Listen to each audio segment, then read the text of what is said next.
今日は4位から6位をお届けします。皆さんこんにちは。歌舞伎 YouTuber の電脳和風です。今日は4月大歌舞伎初日に来ました。桜が満開ですけども、ちょっと今日は花曇りでしょうか。今月も楽しみですね。それでは歌舞伎座に行ってみましょう。レッツゴー。私のランキングですけども、3つの要素からつけています。1つ目は私のドーパミンがあるか、ドキドキするかワクワクするか。そして2つ目は私がもう一度見たいか。そして3つ目は特に歌舞伎初心者の方にお勧めしたい演目かどうかという内容でつけてます。まさに今日見て、その本音をつけてますんで参考にしてください。一幕見席の参考にしてください。ただ最後はあなたの自分の目で確認をしてください。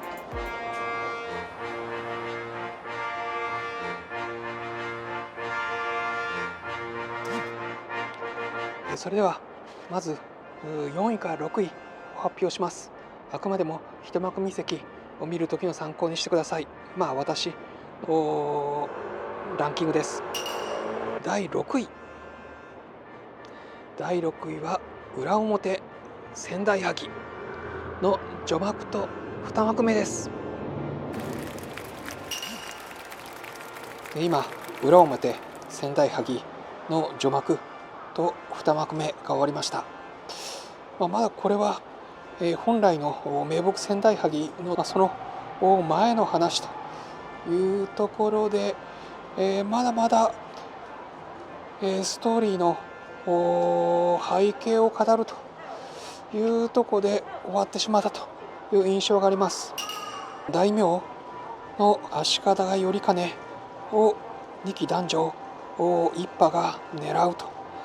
この足利頼兼歌唱さんがやってますけども、籠でやってくる、その歌唱さんの頼兼を二期男女の手下ども、黒い忍者のような9人が襲います。でも優雅に悠然と歌唱さんそれをいなす。そして頼兼のお抱えの相撲取りを、これを鯛之助さんがやってますけども、鯛之助さんかっこよかったですね。キリッと鯛之助さんも加勢して、この黒い、刺客たちを追っ払います。それが序幕です。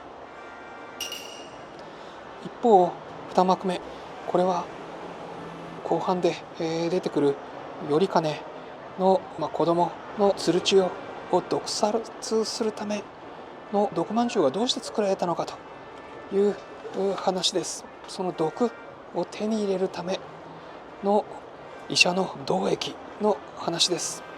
最後毒まんじゅうでは鶴千代の代わりに正岡の子供の千松が食べて死んでしまいますけども、その裏話という形です。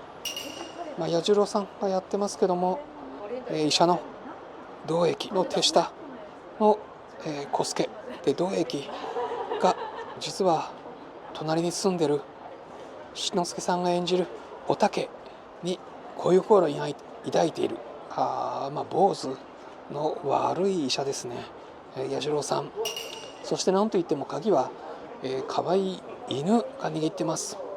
銅液が弟の宗液と200両を手にして、そして、毒を手に入れる。でそれを見ていた菊五郎さん演じる小助がその200両を奪うために実は銅液を殺してしまうと。でも隠した200両は実は犬が持ち去っていたというちょっと荒唐無稽の話です。この話実は三世菊五郎さんが、鶴屋南北と作って五世菊五郎さんが川竹木網と磨き上げたという作品だそうです。初日のせいか、見どころが少し希薄なような気がしました。だんまりのところももう少し優雅さとメリハリをつけてもいいのかと思いました。でも名木三大早きのまずここは裏の部分を描いたということで、これからが楽しみです。ぜひ犬好きの方も見逃せないというふうに言えるかもしれません。彌十郎さんのこの腹黒い医者ぶり、襲われる志の輔さん、逃げる志の輔さん、そういうところも楽しんでください。そして、世話物を何といっても音羽屋8代目の菊五郎さん、この後どう活躍する、そして早変わり菊之助さん3役ということもあるんで、これからを楽しみましょう。以上、裏表仙台萩の序幕と2幕目でした。歌舞伎愛という映画 .com のようにみんなで感想を投稿できる、みんなの声を投稿してシェアする、そして最新のテレビ、雑誌、公演情報も載せている、そんなポータル歌舞伎愛作りました。本格リリースでプレスリリースもさせていただきました。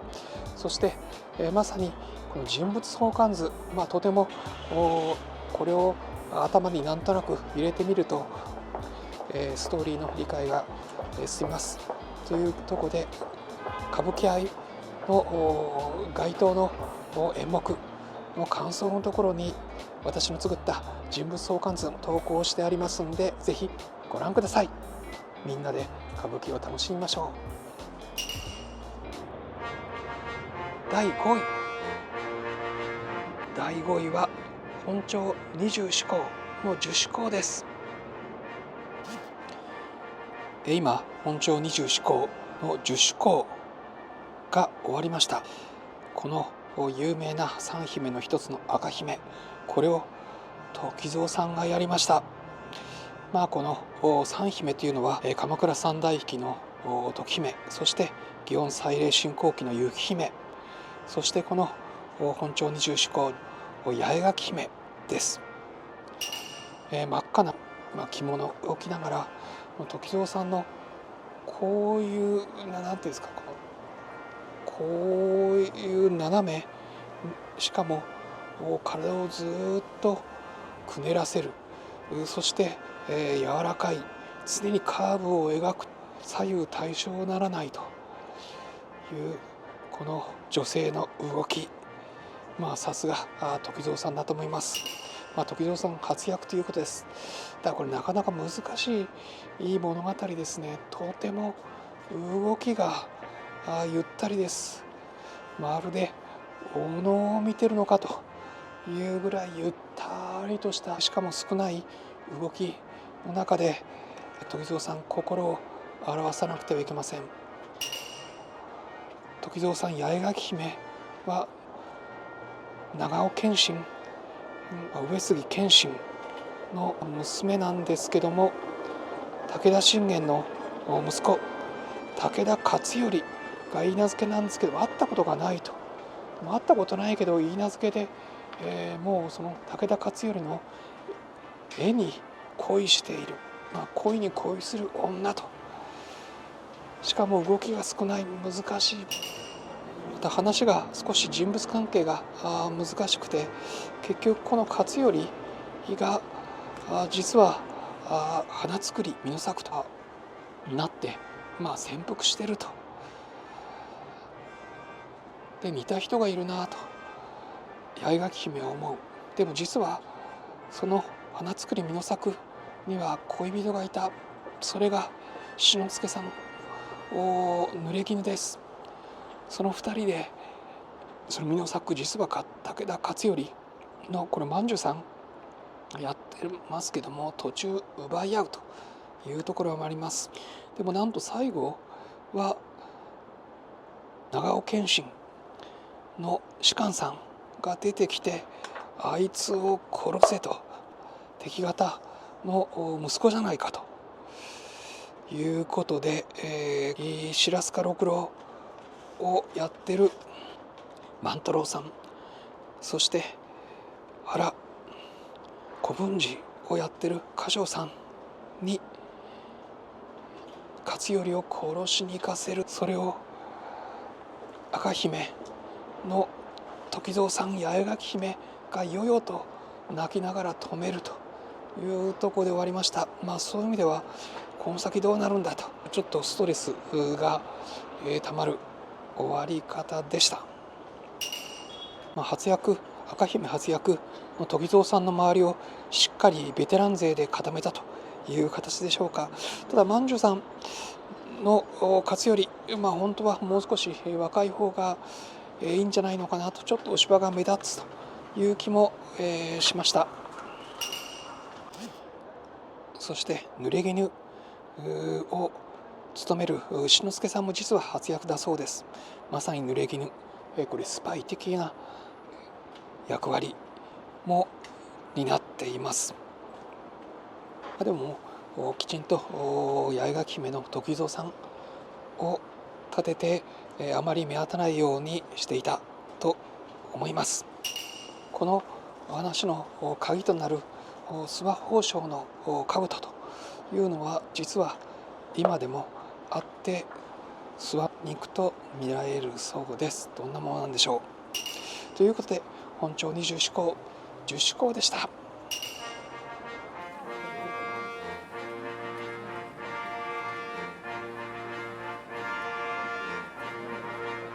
そして第4位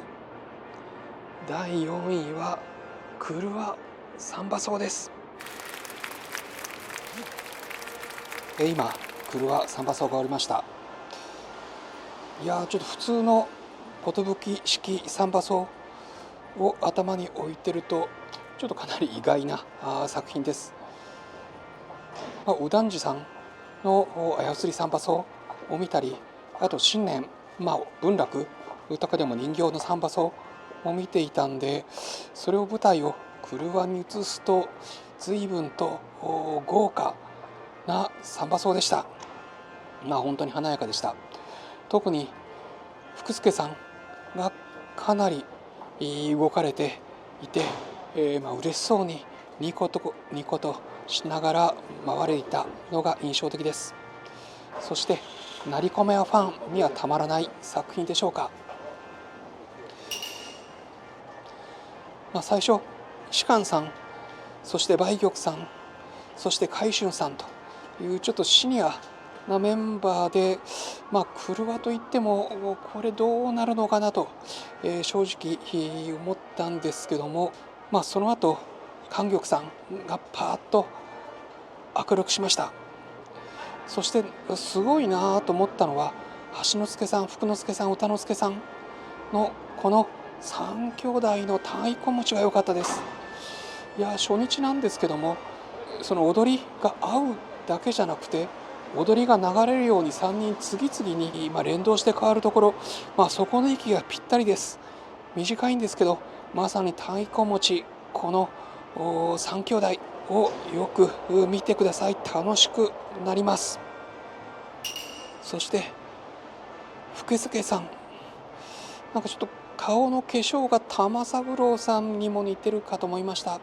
本当に体が良くなってきてるんでしょう。舞台の前に出て、途中打ち掛けを変えたりもしました。